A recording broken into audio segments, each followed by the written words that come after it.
Hoy día les voy a hablar sobre un tema que muchas veces es desconocido y es sobre cómo leer tu neumático, cómo leer las letras de los neumáticos, los números, qué significan y por qué es importante, por ejemplo, fijarse en la fecha de vencimiento del neumático, que en verdad acá más que una fecha de vencimiento es fecha de elaboración. Desde ahí uno puede hacer un cálculo aproximado pensando que el neumático está guardado, sin uso, obviamente, porque claramente depende de la motocicleta, del uso que uno le dé, del tipo de neumático, el desgaste de tiempo que al final va a tener el neumático. Pensando que el neumático está guardado, la fecha de elaboración no debería ser más allá de 2 años aproximadamente. 2 años está bien.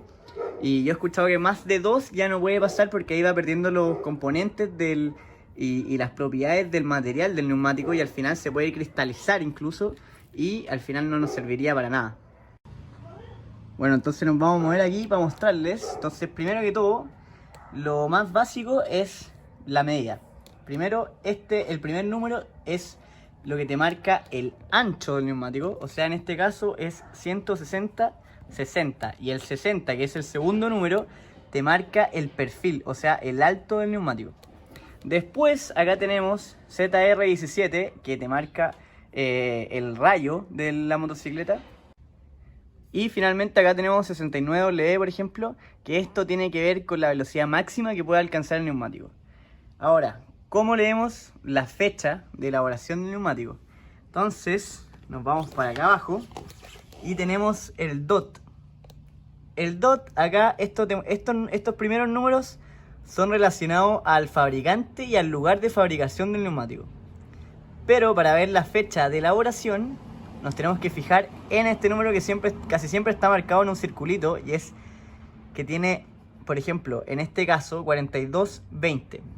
El primer número, los dos primeros números corresponde a la semana de elaboración del año del neumático y el segundo al año.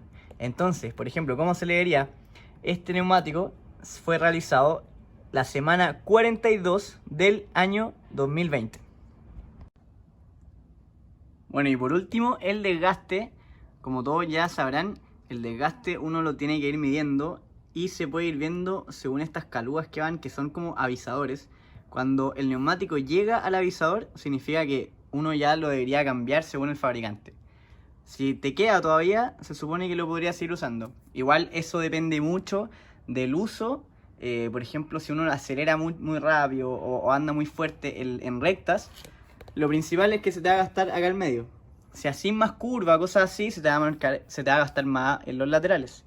Entonces, claro, puede ser que no gastes esto, pero sí estés gastando la banda principal, frontal, debido a las aceleraciones. Y es muy importante fijarse, bueno, como les decía antes, uno en la fecha de elaboración, porque te pueden estar vendiendo un neumático quizá que está en oferta o está más barato, porque la fecha de elaboración ya fue hace mucho tiempo. Entonces las propiedades del neumático ya no son las mismas.